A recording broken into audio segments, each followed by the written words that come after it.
То, что мы накопали в раскладе, они берут и относят это в терапию дальше. Мне этот факт очень нравится. Во-первых, я за них спокойна, что они продолжают как-то работать. Во-вторых, мы им экономим просто время, куда смотреть. На самом деле это супер, потому что любая инфа без дальнейшего действия — это просто мертвый груз, который, знаешь, многие же люди любят там упороться по системе: «О, я себе знаю уже и это, это, какой я классный, травмированный, типа, со всех сторон, и типа, о, я и просто очень разглядываешь чувствительный вот человек, и будем это, разглядывать под... И ничего с этим не делать, собственно. Не все готовы меняться, это нормально. Меняться страшно, переходы — это страшно.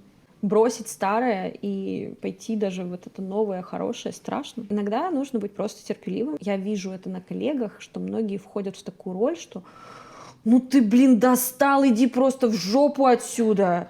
Я не хочу с таким лохом работать.